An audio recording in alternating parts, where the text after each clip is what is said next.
The UAE has told Washington that if it cannot secure emergency dollar access during the Iran war, it may have to start settling some oil transactions in Yuan. That matters because the country's entire monetary system is built around the dollar. The dirham has been pegged to the dollar since 1997, and that peg works smoothly when oil exports keep bringing dollars into the system. Once those inflows are disrupted, the pressure starts building very quickly. That is exactly the problem the UAE is facing now. Iranian attacks since February 28th have included more than 2,800 drones and missiles targeting the Emirates. Those strikes have damaged oil and gas infrastructure and added to the wider disruption in Gulf shipping. At the same time, the closure of the Strait of Hormuz has cut off tanker traffic and blocked the main route that turns oil exports into fresh dollar revenue. When those export flows stop, the issue is no longer theoretical.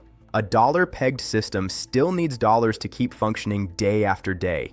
The UAE does hold about $270 billion in foreign currency reserves, and that gives it an important buffer. Even so, reserves are there to absorb pressure, and pressure grows when exports are interrupted for an extended period.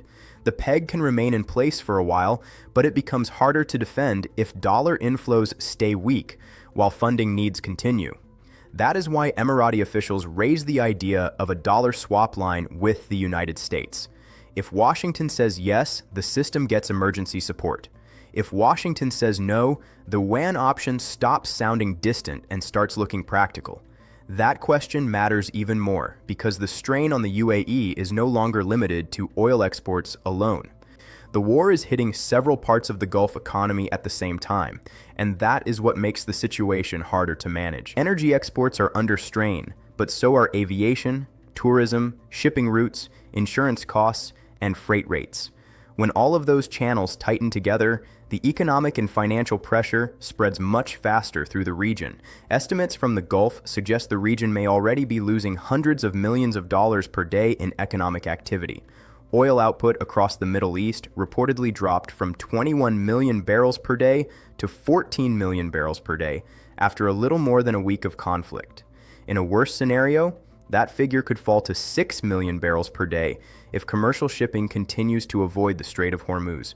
Those numbers matter because oil still sits at the center of how Gulf economies generate revenue, fund imports, and maintain currency stability. At the same time, travel and tourism are also taking a hit. Tourism accounts for about 11% of GCC GDP, so airspace disruption has real economic weight. From February 28 to March 8 alone, the region saw around 37,000 flight cancellations. That means weaker visitor spending, lower airport traffic, and more pressure on sectors that usually help soften energy shocks. The UAE and Saudi Arabia are in a somewhat better position than some neighbors because they have invested in partial bypass infrastructure. The UAE's pipeline to Fujairah can move around 1.8 million barrels per day outside the strait. That helps, but it does not remove the wider disruption. By this point, the strain is no longer limited to blocked shipments. It is feeding into a broader liquidity problem, and that is where the dollar question comes into focus. When countries run into a dollar shortage during a crisis, one of the main emergency tools is a currency swap line. In simple terms, a central bank exchanges its own currency for dollars with another central bank, giving it short-term dollar liquidity at a favorable rate. That helps stabilize funding conditions when normal market access becomes strained.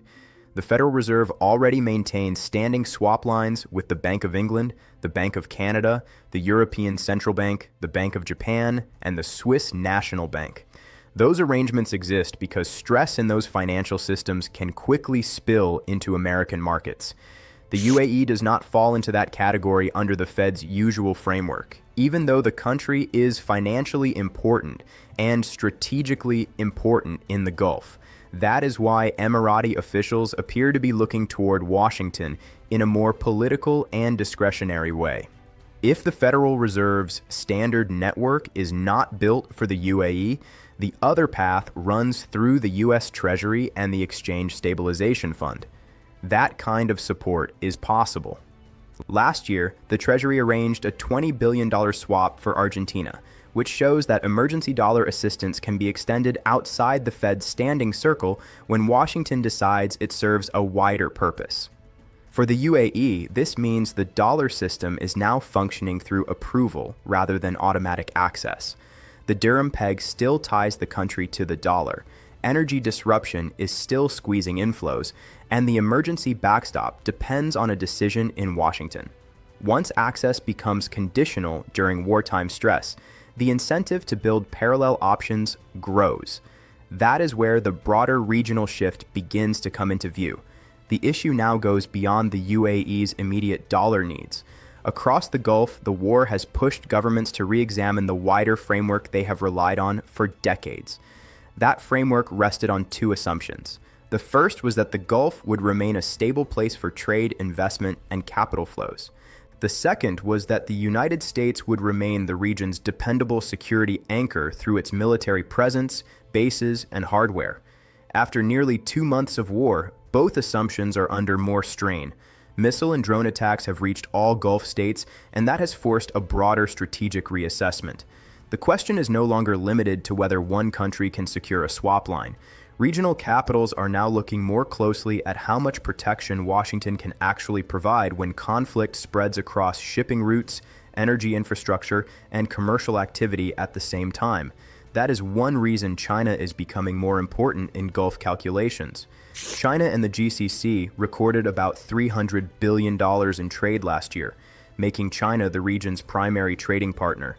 Those ties already run through energy, investment, ports, and infrastructure, and they are expanding into newer areas such as financial connectivity. That gives Gulf states an additional channel to work with while they try to reduce concentrated risk. This shift does not mean the Gulf is preparing to abandon the United States.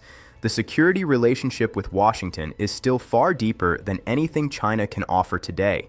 The change is happening in a more practical way. Gulf states are building a hedge, widening their options, and pursuing more strategic autonomy as middle powers. In that setting, the UAE's Yuan signal fits into a broader diversification strategy, and that makes China's payment infrastructure more relevant. China's system for cross-border Yuan settlement is no longer a side project. It is processing real trade at large scale, and the recent numbers show that capacity is expanding fast. CIOPS, China's cross-border interbank payment system, recently processed a record 1.22 trillion yuan in a single day, which is roughly $178 billion across nearly 42,000 transactions. Both figures were all-time highs. In March 2026, the average daily transaction value on CIPS reached 920 billion yuan, up almost 50% from February's 619 billion yuan. That tells us the network is already handling meaningful volume under real-world conditions. This connects directly to the broader pattern in Chinese trade.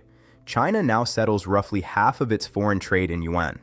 That does not mean every partner is fully shifting away from the dollar, but it does mean the yuan is already functioning as a practical settlement currency across a large and growing share of global commerce. On top of that, the People's Bank of China has swap agreements with more than 40 central banks, totaling roughly $590 billion in facilities.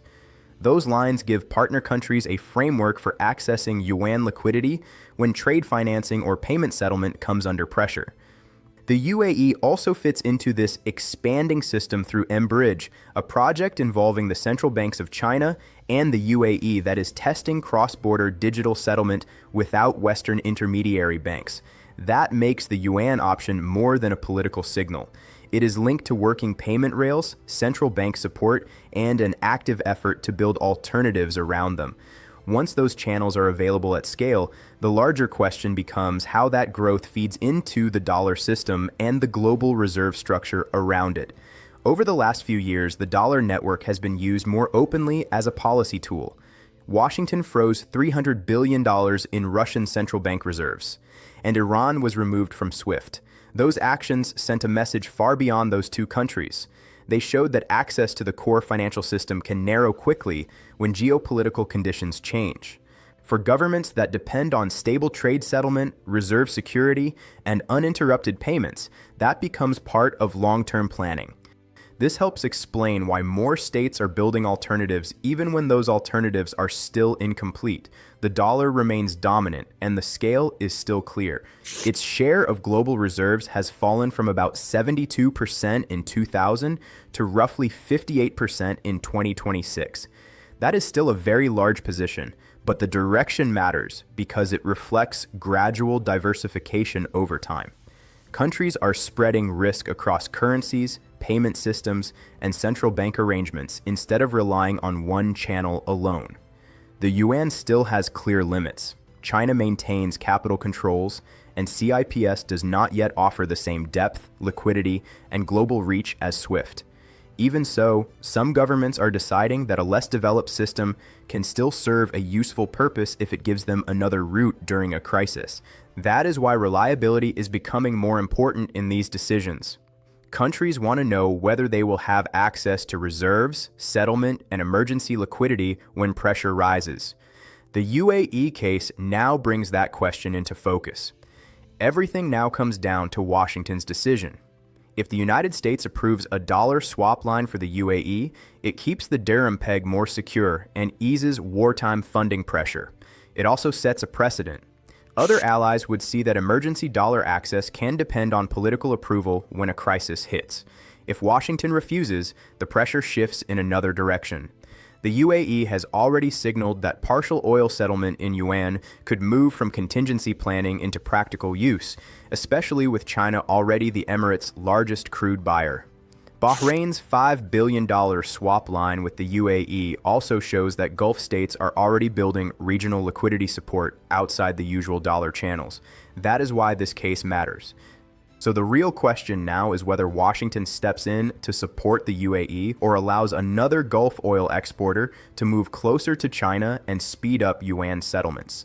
Let me know what you think, and don't forget to hit the like and share the video. See you in the next one.